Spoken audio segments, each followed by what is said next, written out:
Eastern Europe and all across the free world. He's a founding member of he was a founding member of the Constitutional Assembly in Sofia in 1990. He was a chief architect of the economic and political transition from totalitarianism, that is communism, to freedom, and that is capitalism. Krassen, I hope you can see me. I hope we can have a good conversation tonight. Welcome. Hello, Mihail. Very nice to meet you. Absolutely. Where are you? Are you in the Balkans? Yes, I'm on the sea coast of Bulgaria in Sozopoulos, which is a ancient Greek colony, 6th century BC. Okay. And a very nice location, to be in the summer. That's the joy of Europe, to be able to find places where history and civilization goes back to the 6th century before Christ. Krassen, I would just like kindly to ask you to speak up a bit so that our viewers will be able to hear you. And my first question is, when you are a founding member of the new parliament in Bulgaria in 1990, 1991, 1992, when you were just beginning to implement the new policies in Bulgaria, did you recognize the strong legacy of communism in terms of institutional corrupt practices? Were you aware of this huge baggage that you were carrying with you as a society? I think yes, for sure. But we were much more optimistic, about how to deal with it. So we believe that if we eradicate, the legacy of suppressed private property, suppressed political parties, political freedom, economic freedom, and freedom of association, the problems will go by itself. It happened for a very long period of time, actually.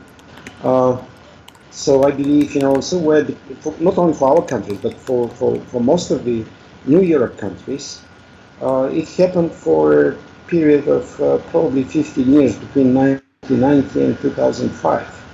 And in 2005, we basically witnessed some sort of a resurrection of the old practices. Sadly, it coincided, with the process of our countries, catching up with the EU, being members of the EU.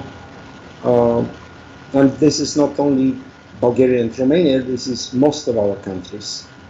So what Russia went back to all the practices earlier than us, probably one. So the old practice meaning central planning, sort of control over the economy by a small clique of those in charge of the country and that sort of stuff. With us, it happened later, and it was much more, mild than before, and compared to Russia, much milder, whatever crackdown on economic freedom than in Russia. Krassen, I will ask you probably just to speak up, or maybe to get your computer closer to you.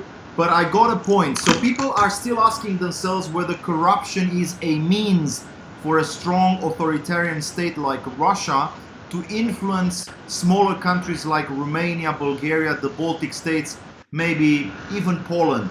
Is corruption something that some bigger powers want to sort of encourage in neighboring states such as ours? Is that a possibility? I think yes, but this is it depends from country to country. There are different channels of influence. The general pattern used by Russia has been well discussed and analyzed, by Russian connoisseurs, by the Thomas Piketty, for example, who took part in the assessment of the Russian corruption on behalf of the National Bureau of Economic Research of the United States, or old Russian connoisseurs like Ed Lucas from the Economist Intelligence Unit, and many others. So what is important, however, is that there are different channels of influence. The common denominator is that Russia cannot afford the behavior that's aggressive like the behavior in Central Asia or Northern Caucasus or the so-called old Soviet Union. So in our countries, for Russia, the current practice is rather corrupting the elites or individuals in individual countries, and the national specificity here is, for example, for the Balkans, to stir up, old tensions within ex-Yugoslavia, for example. That's a political maneuvering, yeah. Between Macedonians and Serbians, and to influence, the Orthodox churches in these countries. Some countries are vulnerable to that. For example, Bulgaria and Romania. And Romania, I didn't know about this. But some churches, for example, the Greek Orthodox Church, has been very, very much against that kind of influence. Also, what is important for individual countries is to what extent they depend on Russian energy supply, which is a problem for Bulgaria. This is not a problem for Romania or the rest of the Balkans, but for Bulgaria it is a problem. And I did a special research on the role of Russian energy companies or state-owned energy companies of the Russian Federation in the Bulgarian political and economic environment. Krassen STANCHEV is with us, ladies and gentlemen. Thank you for joining. Maybe you've joined us a few minutes later or a few minutes before. And we are talking, ladies and gentlemen, about the most important thing, which is the root of corruption in our Eastern European countries. We are talking about the manifestation of corruption in our societies. And then, of course, we talk about perhaps a cure to all these forms of institutional and moral disease. Now, Krassen, you've mentioned the communist legacy in Eastern Europe. Obviously, the communists were very good at hiding their corruption.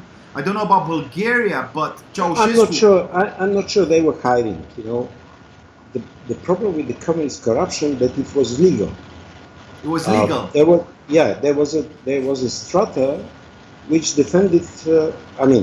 Which institutionalized and basically fixed in the constitution their right to grab the economy. to grab money and property. Yeah.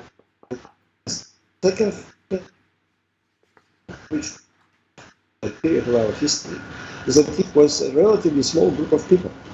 It was just the elite of the Communist Party, not the entire Communist Party. And that's why, most of the our fellow citizens, they were eventually in the 70s and the 80s against that elite which was grabbing.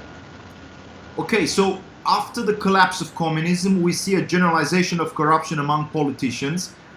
There is something very unique about the Romanian experience. I don't know how did you deal with this, Krassen.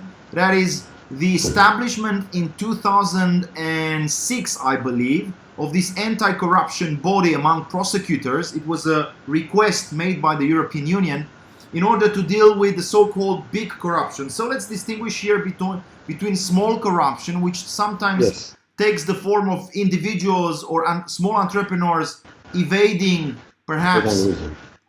Are you hearing me? Can you hear me? Yes. Evading a very oppressive tax system, but it's then the other subject, it's the big corruption, which always involves the government and, of course, politicians. Did you have anything similar to our anti-corruption body? That's the DNA, that's in Romania. Yes, I know. I know the Romanian system. To some extent, I disagree with the so-called small corruption in your interpretation. If you look at the situation in our countries, you had until 89-90, you had a very peculiar situation in which basically entrepreneurship was prohibited, and then you had a situation of of excessive taxation for about 10 years.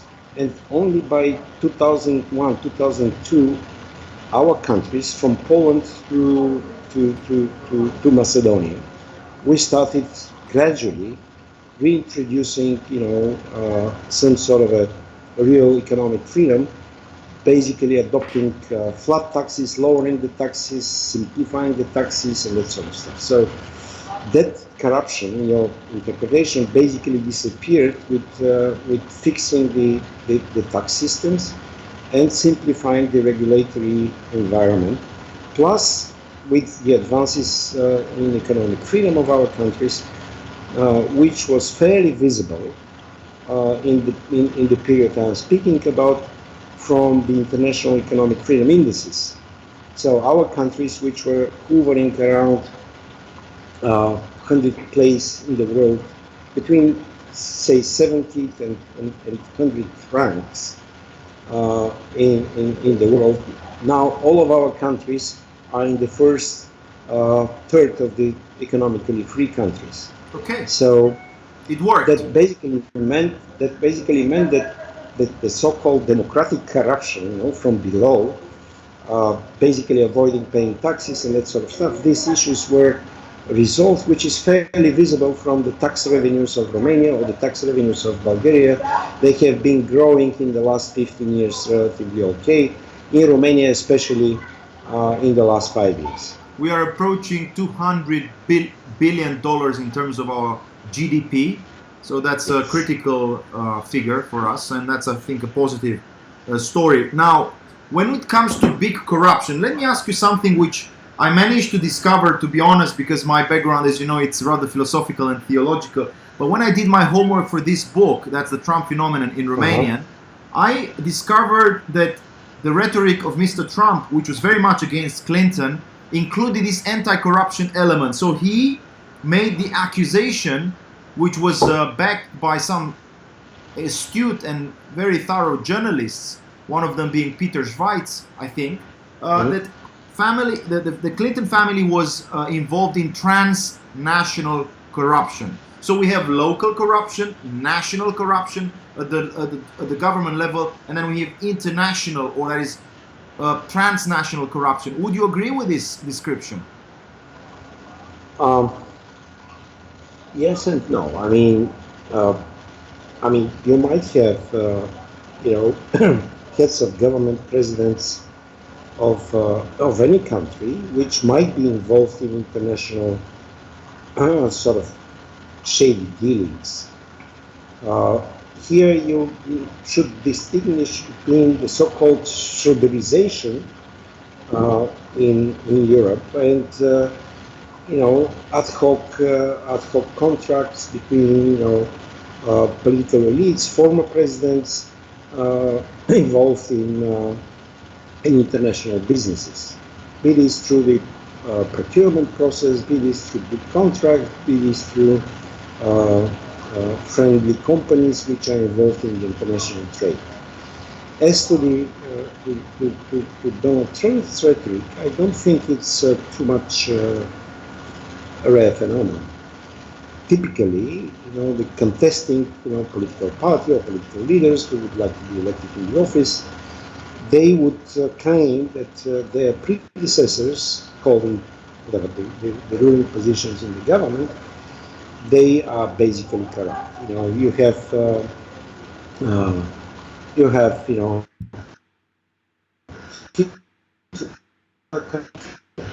Germany in 1933. If you look at, of course, he had a special address for corruption, it was the Jews. If you look at most of the populist parties in Europe now, since 2005, they are basically claiming, that they are fighting corruption, and this is the common denominator of the populist party's popularity. That's not that simple, I would say. And then the situation is very different from country to country. Sure. So Romania was a very good example with the DNA. Why? because it established an institution which was significantly powerful and independent to investigate everyone in charge of the country, whatever the position. Is a mayor, or non-incumbent or former president, which did not happen in other countries. So in Poland, it was relatively strong judiciary, and the Supreme Judicial Council of Poland, was doing this job relatively okay. In Bulgaria, it didn't happen for one very simple reason. Constitutionally, and I was against that article in the Constitution, constitutionally in Bulgaria we have a figure of the prosecutor chief, which is a totally centralized institution, and one person based institution which controls the entire investigation, and of course, the state representation in the court. So eventually, if you have, I can explain why it happened in Bulgaria in the beginning of the 90s. It happened basically because everybody was afraid of everyone, that after somebody will receive the ruling position in the country, they will crack down on the opposition. And that's why the opposition and the position were afraid of sort of placing the prosecutor chief as a part of the executive branch. But Krassen, I will make this point though. I want to make this point, Krassen, just for greater clarity here. So it's just true that the prosecutors opened a few files. For instance, they wanted to look into the way Microsoft got to be paid 2 times the amount was initially requested for securing electronically, so to speak, the eastern border. So instead of getting $200 million, they ended up getting $500 million. Of course, with the great help from our politicians. Now, that particular file put together by the prosecutors was dismissed by the judges.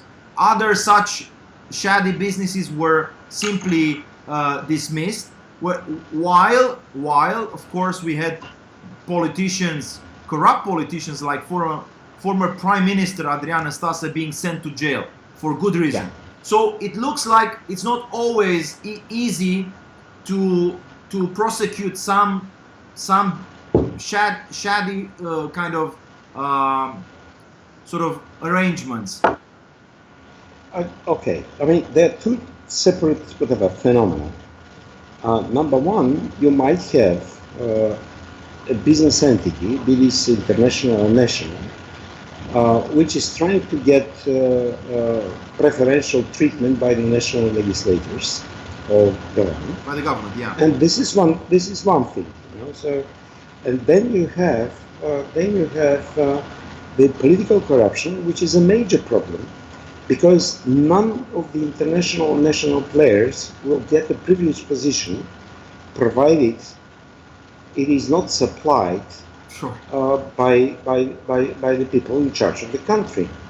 So the conspiracy between a private entity and the government entity is to be persecuted first against the government entity and its representative, rather than the opposite. Exactly. Makes sense. Because for a company, it's a price list. So you need to have a contract, and somebody asks for cash. You're facing a very difficult trade-off. If you don't pay the cash, there will be somebody else who will pay it. So you lose against the competition. So the initiator or the prime reason, for the corruption here is more the government official or the officials or the government, rather than the private sector. Private sector competing with other private sector entities would rather be eager to pay the price, provided the profit down the road is sizable. As we speak, some people already commented, and a few indicated that the size of the government is a key route for the widespread phenomenon of political corruption. As you know, Krassen, I want to move forward with this discussion. I would agree. Our two countries, Bulgaria and Romania, are among the European Union countries with smaller government in terms of government expenditures. How much is yours? So, yours, 37%. Yeah. It's historically like this for about 10 years. So, another thing here, however, is the quasi-taxation or the hidden government, so to say. The hidden government is not so much taxation and government expenditures. The hidden government is regulatory control over the economy. And the more regulatory control and the more complicated regulations you have, the bigger the opportunity for the government officials who control different licensing and permit regimes in asking for bribing. So at the same time, I should say that bribing or corruption as a part of the economy is not that high as, for example, during the communist regime. During the communist regime of the matter, the corruption would have been, probably 3 to 5% of GDP. Wow. Plus you have things which are very difficult to monetize, to measure. And what we have now is, I know Bulgaria better, of course, but we have probably somewhere between 0.3 and 0.5% of GDP. Corruption. The volume of bribing, yeah. That's not too much, huh? It's not too much, and it's much less than it used to be in the beginning of the 90s until 96, 97.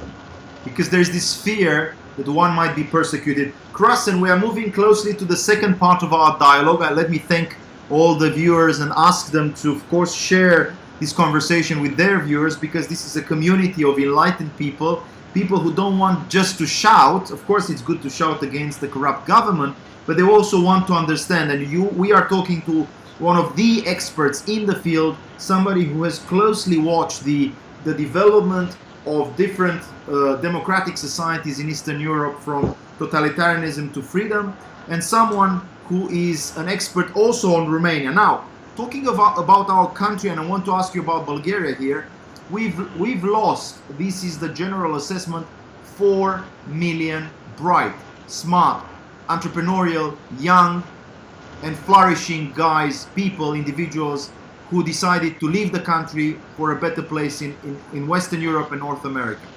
This is 4 million out of 21, 22. It's massive.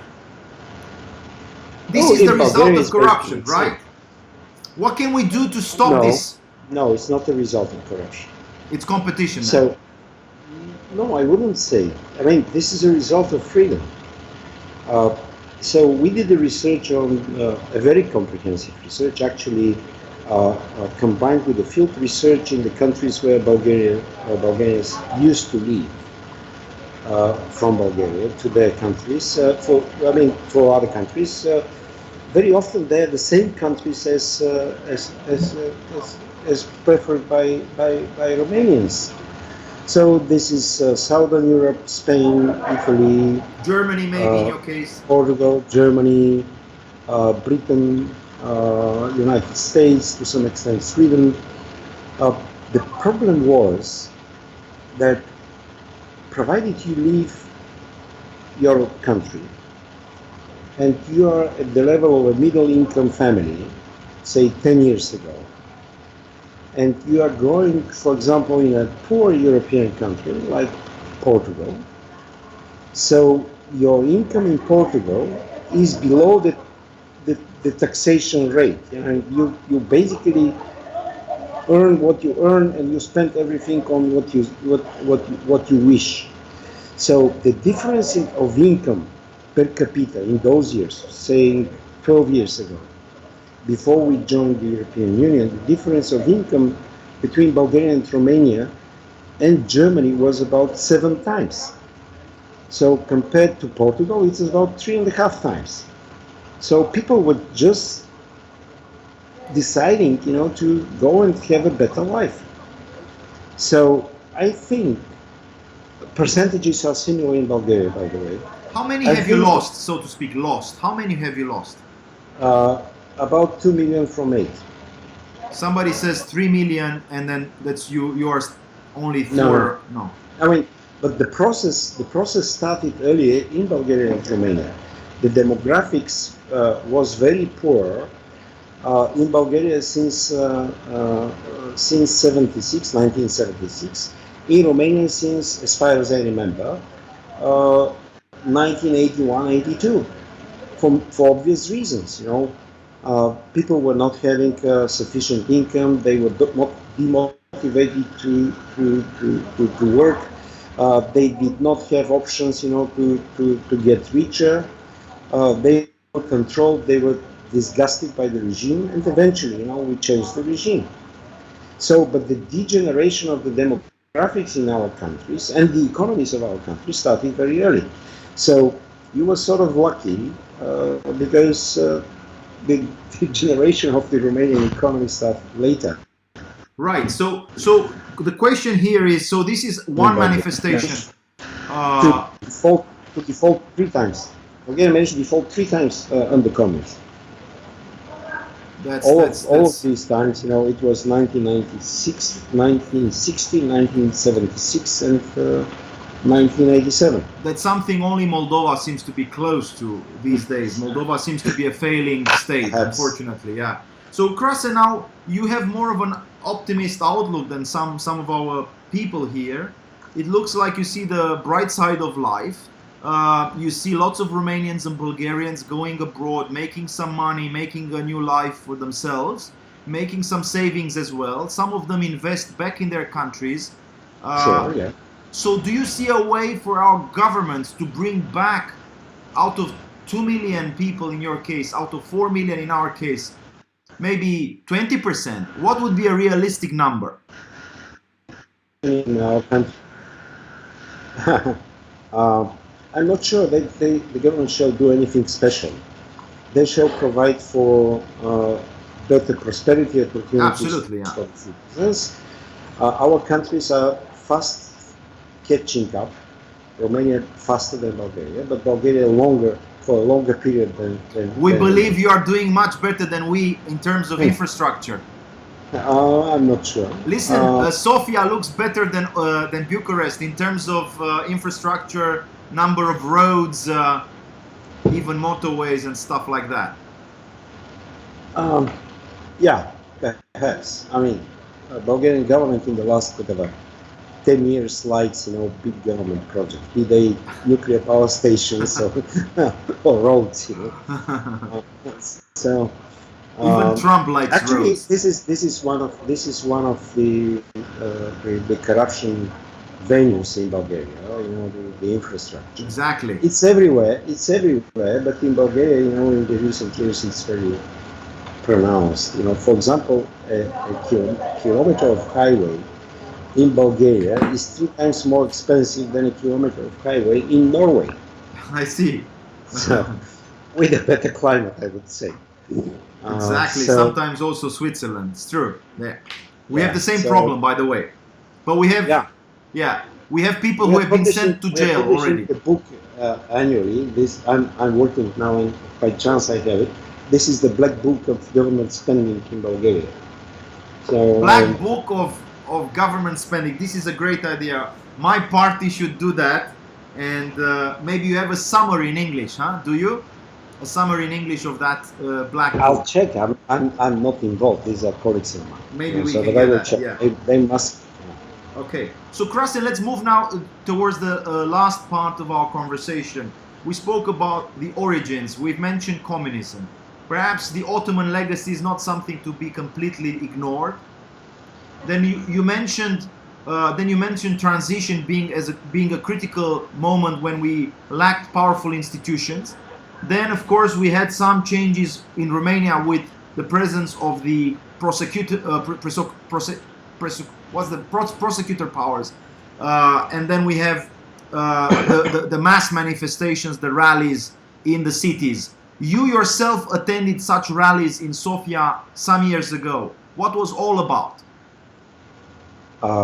It was against a sort of a coup d'etat. A notorious crook and very nasty looking person was appointed by then socialist and nationalist as a head of Bulgarian FBI.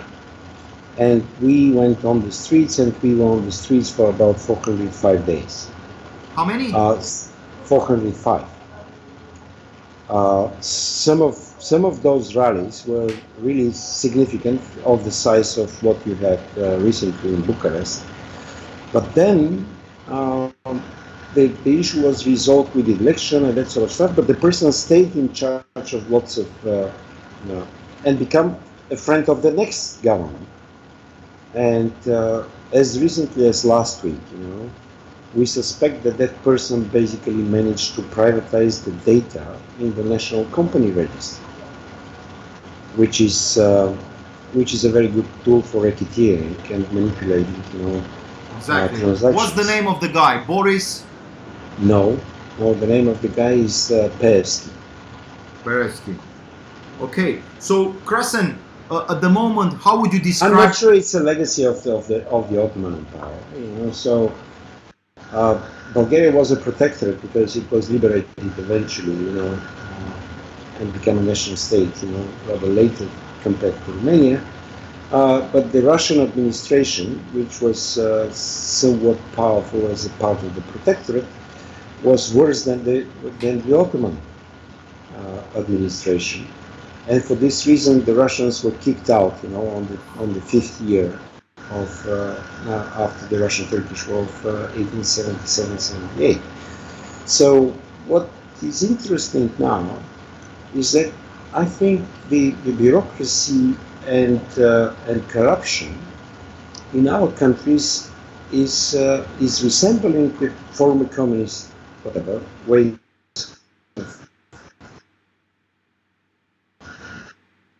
It is a new phenomenon. I've lost you. Can you repeat the last sentence, Krassen? So the corruption and the way of managing public affairs in our countries resembles communism, but it's a new phenomenon. I see. And it comes from very complicated layers of government within the European Union, which is not a bad thing. But political rationale of the European government is so complicated that people tend not to understand, what is it about. And the political gap dealing with local issues is filled by nationalist and populist countries. It's true. Who would like to repeat their old ways, and because they don't have anything to copy, they only take of the public affairs to the government. So, and in this way, they become somewhat of, political parties, individuals, which basically repeat the ways of governing, the communist countries. It's not so much central planning, it's a small control, but if you control 16% of the economy, you are a rational bandit. Well, it looks like Hungary. You don't take everything, you take about 10 to 16% of GDP. It looks like Hungary these days, which is run by a populist government, is pretty much it has a pretty much corrupt government. That's what business people tell me. It's not that I read necessarily in the newspapers, but that's what business people tell me.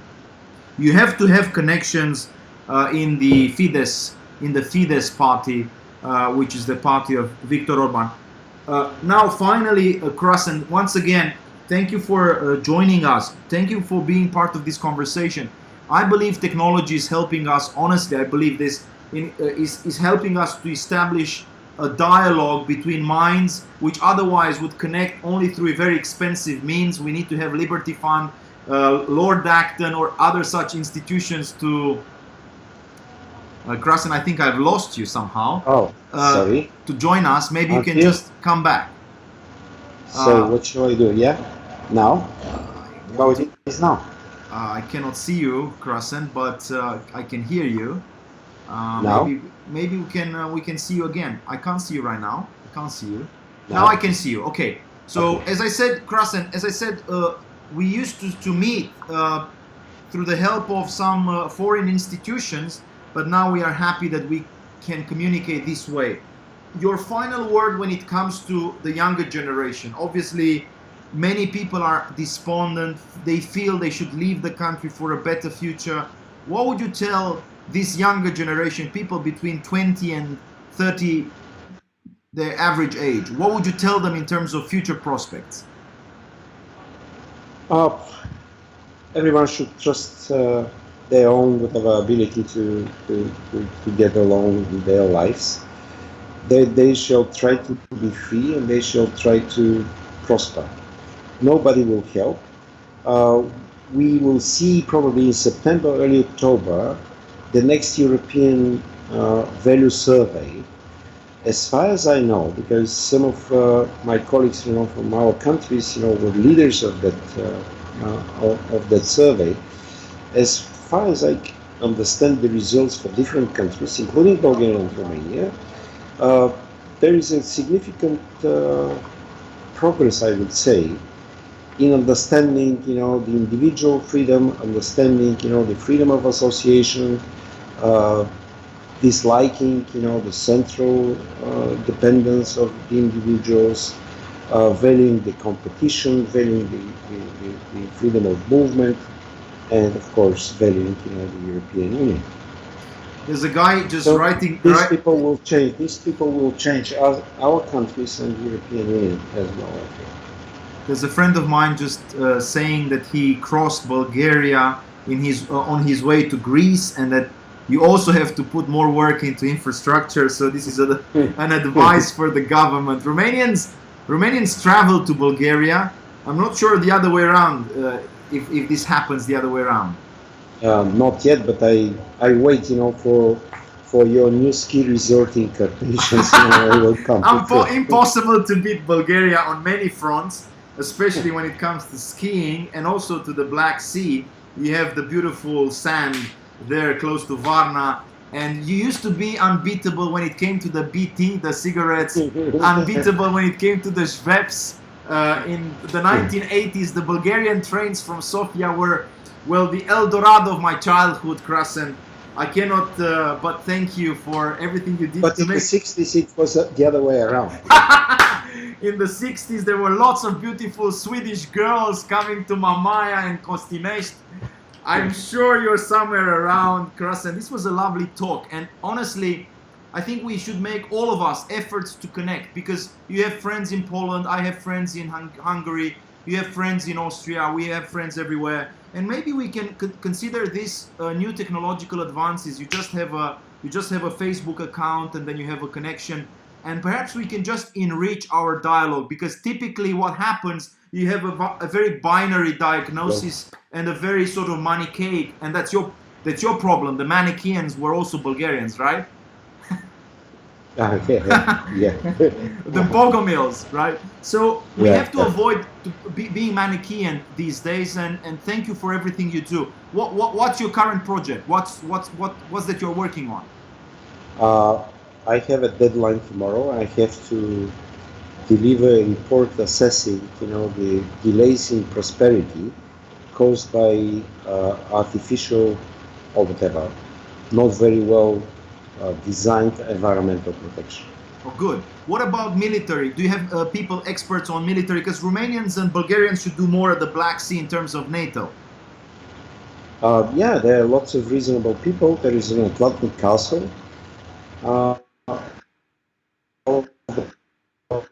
The top brass who, after managing to join NATO, they resigned, gave a way, for the younger generation in the army. Yeah. And they went on pension, and they do just research. They support youngsters and that sort of stuff. And it's a very fine and very reasonable organization. One last thing for you, Krassen. You wrote a beautiful piece for Acton Institute in which you have refuted the shallow idea that Eastern Orthodoxy is incompatible with modern capitalism. What's the gist of your argument, Krassen? The communist governments started destroying the church immediately after the Soviet army entered our countries. And this is a common phenomenon, not only for Orthodox countries, but this is a common phenomenon for the Catholic countries as well. So even for the Muslim countries as well. I mean, if you take ex-Yugoslav, sections of Bosnia and Herzegovina, Albania, and that sort of stuff. So it's simply flawed to say that these are Orthodox countries. They were not Orthodox countries. The church was destroyed, starting from Russia and everywhere else. Georgia is a good example. We have some great Georgian friends who are libertarians, which proves the point. Nobody is preventing from hoping there is economic freedom only because he or she is Eastern Orthodox. Nobody is being forbidden to dream for a better future only because he or she is Orthodox. Yeah, I would subscribe to this. But you, of course, you have your scholarly way of arguing it through historical documents. Once again, thank you for joining us, Krassen. My kind suggestion for you would be, let's get together again in spring next year at latest to discuss the current situation of Europe, because it's going to be very, very interesting indeed. Yeah, I agree. Will you bet on a hard Brexit or not? I basically don't feel that the Brexit is a big problem, if properly tackled. There are two tendencies in the European Union. One is, liberalize. The other one is centralize. The more European Union centralizes itself, the difficult the taxation and the more difficult the regulatory environment, and this is pissing off, the public in our countries, not only in the United Kingdom. So, the UK, I'm here in Sozopol with my British part of the family. My daughter and my grandson are here. So I watched what was the development there. People were just simply disagreeing, with this complicated way of doing politics. Of course, we assume that people in London used to know more about democracy than people in Brussels. We assume that those who have read John Locke are better lovers of democracy than those who have just incensed the statue of Karl Marx in Trier, Germany. No, but you may read John Locke, but provided your career is somehow depending on the government and political institutions of our countries or the European Union, you would basically opt for centralizing, and you will leave, the populist parties, filling the gap. Well, we'll see. It's going to be a very interesting year, 2019, a decisive year for the future of Europe. Thank you, Krassen STANCHEV, the architect of the transformation of Bulgaria from totalitarianism to a free country. We love you. Bulgaria is a source of inspiration. Thank you, and this was a great conversation. Goodbye, everybody. Good night. From here, from Bucharest, good night, everybody. Goodbye. Bye.